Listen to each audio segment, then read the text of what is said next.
Bro, I just came across this. You might have thought that I've studied Plato more than this.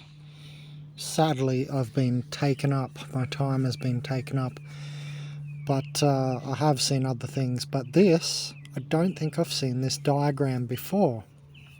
And, pardon me, I was just writing the Organic Portals Handbook before, and there's an alchemist segment, and I slipped upon this video of a girl with an extended limb by I forgot what company, but some comment drew me to Full Metal Alchemist. They mentioned it in one of their comments on this girl's video. She had a prosthetic limb,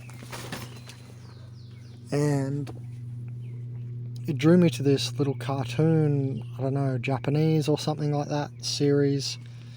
Sorry, culture, who made it, don't know yet.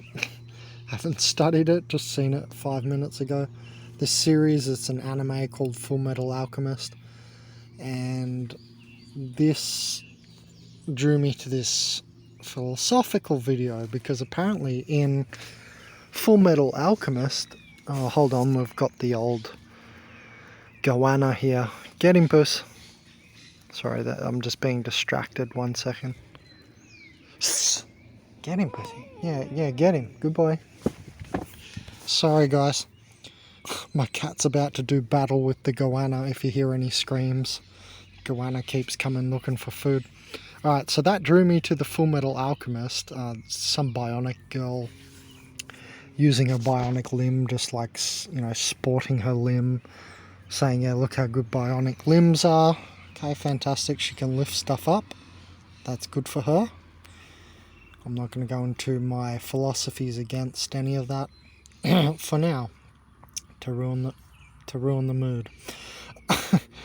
Anyway, got to Full Metal Alchemist philosophy video here on this channel. Then just randomly, he's in his little philosophy talk about Plato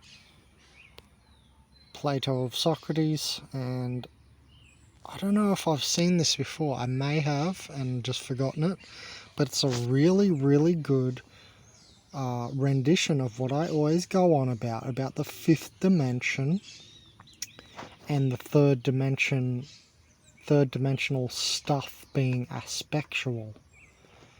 And I just thought this really does put it in a good functionality, wherein it says, you know, things in the realm of becoming. It says to the left there, on the border on the left, it says things in the realm of becoming, the coffee table, the dining table, but the form, if you go back a lot above that black line to the top section, forms in the realm of being.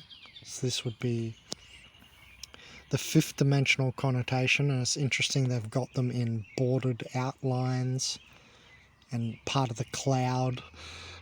Right? Look, there's a cloud behind it. As if, you know, the internet cloud, which is, yes, a reasonable, exact rendition of, you know, the fifth dimensional living light layer of this universe, or the fifth dimension. And I always say that, you know, the third dimension is where something becomes a zonal reality, and you've heard that before, but not to confuse it. Moreover, and in this context, aspectual. It has aspects once it becomes third dimensional, like it is a coffee or a dining table, but the form of table, as shown on this, interestingly enough, accurate in my opinion, diagram by Plato, apparently. Good on you, son. Good on you. Good on you, mate. I'm glad that some philosophers, were reasonable in the past, however long ago they were alive, 1,000 years ago or so now. So the form is the table, and when it becomes third dimensional, like they say here, things in the realm of becoming, interesting, because that fits with my forward-backward asymptoty model, right? The whole idea of in the spiritual movement when people were talking about remembrance, that life is going through some kind of remembrance. Those people are spirited humans, or what I called, remember in that video, eternal spirits, versus organic portals, immortal soul. Immortal soul versus eternal spirits. Remember? It's nothing to do with just soulless humans, right? They're the backdrop people, that's fine. NPCs are the matrix. But if we talk in a higher level, organic portals, then you can have a soul and still be an organic portal. It's all about if you have your own higher spirit, mental, crystalline, Christic light body, and it's multidimensional, even though often I say it's fifth dimensional. That's where it begins. But it's multidimensional. But that's having your own spirit, your own mentality. And so thus, and this is what I keep saying for the last 2 years now, it's got nothing to do with soul. You can be an organic portal and have a soul. Soul is referential reality wherein you save things accurately, but you can still missave things and allow doorways that are just open for demons to come in. And if there is no you spirit there, then that's all that they are. A portal that's organic, right? Whether they've got a soul or not, for something else to walk into and use.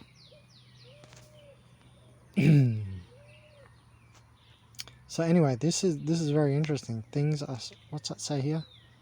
Things. Yeah, it's interesting it says things and it says forms above. Because yes, there is formality in the fifth dimension. There is the nature of the form of the thing. Let's see what else it says here. The form of justice, yes, that's true. And then constitutions, yes. See the Bill of Rights.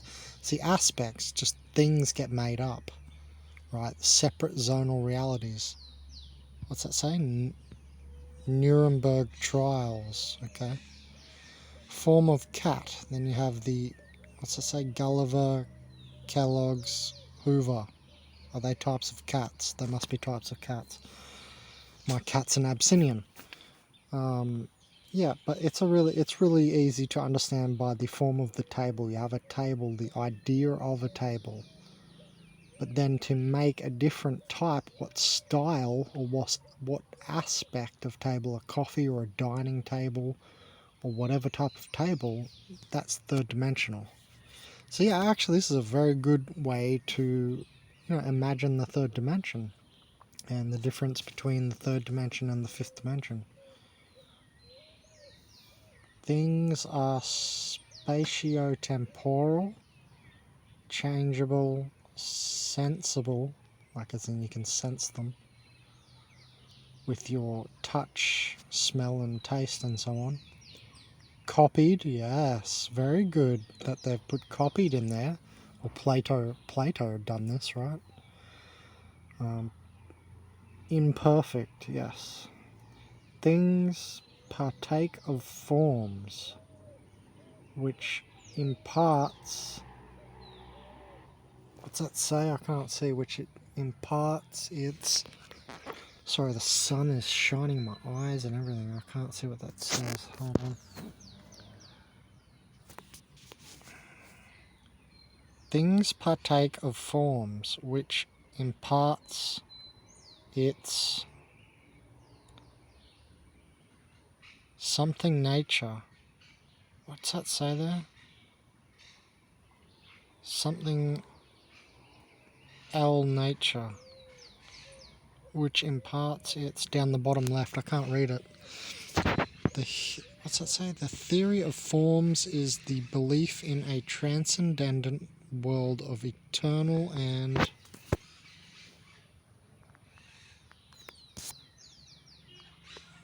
I'm at full brightness, but I can't read it.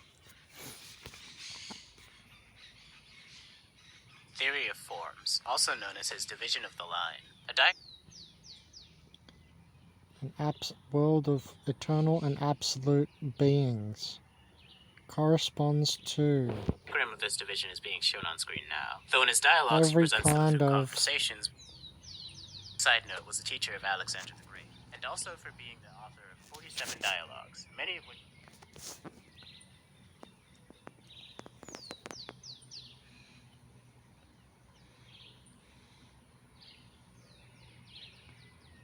Just gonna wait for it to come up again. 3, 2, 1. Corresponding to every kind of thing that there is and causing their essential nature. Yeah. Cool. Cool, Plato, cool. I'm glad you're okay, Plato. I have a feeling that Plato was not an organic portal. Interesting. Maybe I should title the video, Plato was not an organic portal. Also, Socrates came up with that phrase that I'm constantly using now, and I'm guessing I'm going to be using many, many times. Character is daimon, or demon. Character is daimon.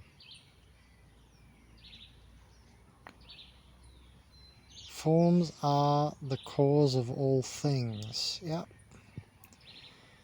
Simple, yet correct. Maybe I should do some of these real simple diagrams, and that will make me like a famous, remembered philosopher, like Plato. That's technically all that stands between me and being, you know, put in their history books. You know what I mean? The only thing that stands between me and being put in their silly little books that have to be rewritten all the time, all the textbooks and all this, is basically the only thing standing between me and that is me doing like little simple physical things like this. So I have a feeling this is going to be what my deathbed is like. When I get like 60, 70 or whatever, this is probably what's going to consume all... Whoa! Sorry, the cat just jumps in. This is probably what's going to consume all of my time, I have a feeling. Making my work dumbed down, because I'm still in the throes of it, right? So I'm guessing when I get like 60 or 70, that'll be me every day, like dumbing it down so that the simps can understand it and remember me.